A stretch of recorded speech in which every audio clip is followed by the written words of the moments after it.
Se você já investiu ou pensou em investir aqui no Brasil, com certeza já esbarrou nessa sigla, CDI. Ela parece que está em todo lugar, né? Mas o que ela significa de verdade?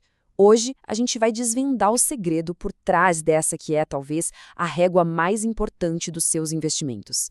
Vamos entender não só o que ela é, mas principalmente como usar essa régua para fazer o seu dinheiro render mais.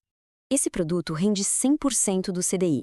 Você já viu essa frase em CDBs, em fundos de investimento, na sua conta digital, em um monte de lugar. Mas o que isso quer dizer na prática? É um bom negócio? Ou será que poderia ser melhor?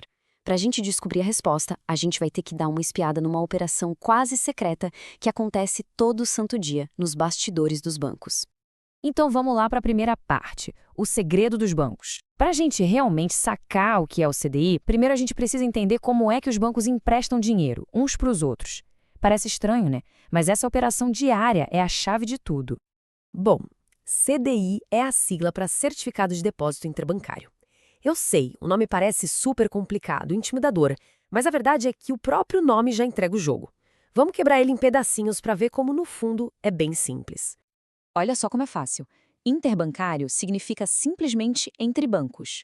Depósito é só o nome técnico mais chique que o mercado dá para um empréstimo. E certificado é basicamente o recibo digital que comprova essa operação. Se a gente juntar tudo, CDI nada mais é do que o recibo de um empréstimo feito entre bancos. Mas aí vem a grande pergunta: por que raios os bancos precisam ficar emprestando dinheiro um para o outro todo dia? A resposta está numa regra de ouro, uma imposição do Banco Central. Para garantir a saúde e a segurança de todo o sistema financeiro, absolutamente nenhum banco pode fechar o dia com o caixa negativo.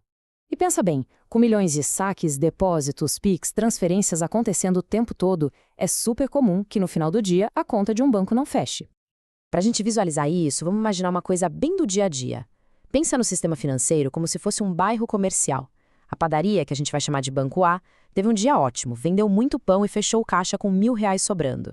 Do outro lado da rua, o açougue, o nosso Banco B, teve que pagar um fornecedor grande e no fim do dia viu que faltavam exatamente R$ 1.000 no caixa. E aí, o que o dono do açougue faz para não fechar no vermelho? Simples. Ele vai ali na padaria e pede um help, um empréstimo super rápido, só para passar a noite, como se diz no mercado. É o famoso overnight. No dia seguinte, logo cedinho, ele vai lá e devolve o dinheiro. Agora pega essa mesma historinha e imagina ela acontecendo todos os dias, só que com bilhões de reais entre os maiores bancos do país. É exatamente isso. E claro, né, nenhum empréstimo é de graça. Essa operação também tem juros. A taxa média que os bancos cobram uns dos outros nesses empréstimos de um dia é a chamada taxa DI. E aqui está o pulo do gato. Quando a gente ouve as pessoas no mercado falando o CDI, elas estão se referindo, na verdade, a essa taxa de juros. No frigir dos ovos, o CDI é o custo do dinheiro para os próprios bancos. Beleza, acho que o que é o CDI ficou claro. Só que quem acompanha as notícias de economia sempre ouve falar de outra taxa, a famosa Selic. E o mais curioso é que a Selic e o CDI parecem irmãos siameses. Andam sempre coladinhos. Por quê? Vamos entender agora essa relação. A grande sacada, a diferença-chave entre as duas, está na garantia da operação. Para um banco pegar um empréstimo via Selic, ele precisa deixar títulos públicos do governo como garantia. Ou seja, é risco zero, não tem como dar errado. Já na operação do CDI, o empréstimo é na base da confiança mesmo. Um banco confiando no outro, sem uma garantia física, digamos assim. E é por isso que essa ideia da sombra, cara, ela encaixa perfeitamente. Pensa na Selic como a taxa principal, a mais segura de todas. Nenhum banco, em sã consciência, vai emprestar dinheiro para outro sem garantia, via CDI, cobrando uma taxa menor do que ele ganharia na operação que tem garantia total, que é a Selic. Por isso, o CDI sempre segue a Selic feito uma sombra mesmo. Na prática, no dia a dia, a taxa do CDI é quase idêntica à Selic. Geralmente fica ali coisa de 0,10 pontinho percentual abaixo. Para o que interessa para a gente, como investidores, a regra é simples. Se a Selic sobe, o CDI sobe junto. Se a Selic cai, o CDI vai atrás.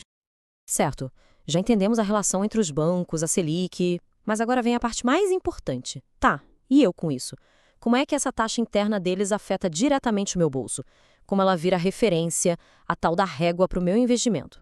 A chave para responder isso está em outra pergunta bem simples. De onde vem a grana que um banco usa para emprestar para as pessoas? Seja num financiamento de carro, num crédito para comprar uma casa, o banco precisa pegar esse dinheiro de algum lugar primeiro. Ele não imprime dinheiro. Basicamente, um banco tem duas grandes fontes de dinheiro. A primeira é o que a gente pode chamar de atacado. Ele vai lá e pega emprestado de outros bancos, pagando aquela taxa que a gente acabou de conhecer, o CDI. A segunda fonte é o varejo. Ele pode pegar dinheiro emprestado de pessoas como nós, os investidores, oferecendo produtos como um CDB, por exemplo.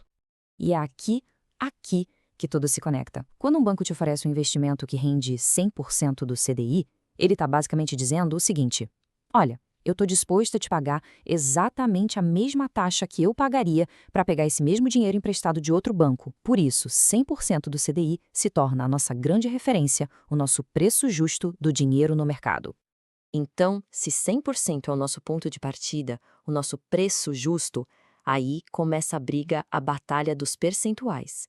Porque algumas ofertas são de 85% do CDI, enquanto outras chegam a 110%, 120%. Vamos ver o impacto real que isso tem no bolso. Para a gente ver isso na prática, vamos imaginar um cenário hipotético em que o CDI está em 10% ao ano para facilitar a conta. O João, que é cliente de um bancão tradicional, tem um investimento que paga 85% do CDI. A Ana, que usa um banco digital, conseguiu a taxa de referência, 100% do CDI. Já o Carlos, que deu uma pesquisada numa corretora, achou uma oferta bem melhor, de 110% do CDI. Como a gente vê na tabela, o rendimento bruto de cada um deles vai ser bem diferente no final do ano. E quando a gente joga isso num gráfico, nossa, a diferença salta aos olhos. Fica muito claro que o rendimento do Carlos é bem maior que o da Ana, e a diferença para o João, então, é gigante. Isso aqui mostra, sem sombra de dúvida, que escolher bem o percentual do CDI tem um impacto direto e muito significativo na sua rentabilidade. Mas por que, afinal, existem essas diferenças?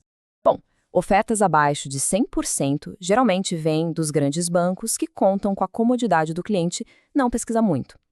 Já as ofertas acima de 100% funcionam como um incentivo. Ou são bancos menores querendo atrair novos clientes, ou é um prêmio para quem aceita deixar o dinheiro investido por mais tempo, abrindo mão da liquidez diária.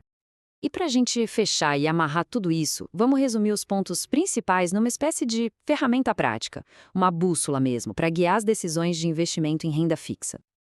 O que a gente precisa guardar de tudo isso? 3 pontos bem simples. Primeiro, CDI é a taxa de juros que os bancos praticam entre eles, o custo do dinheiro. Segundo, ele anda colado na Selic, são quase a mesma coisa. E terceiro, o mais importante de todos, 100% do CDI é o seu piso, o seu ponto de partida. Qualquer oferta de investimento com liquidez diária abaixo disso, na grande maioria das vezes, significa que você está deixando dinheiro na mesa. E agora fica a reflexão final, aquela pergunta para a gente levar para casa. Com essa régua, com esse conhecimento em mãos, vale muito a pena dar uma olhada na própria carteira de investimentos e se perguntar: será que os meus investimentos estão rendendo preço justo? A resposta para essa pergunta pode ser o primeiro passo para otimizar de verdade os seus rendimentos.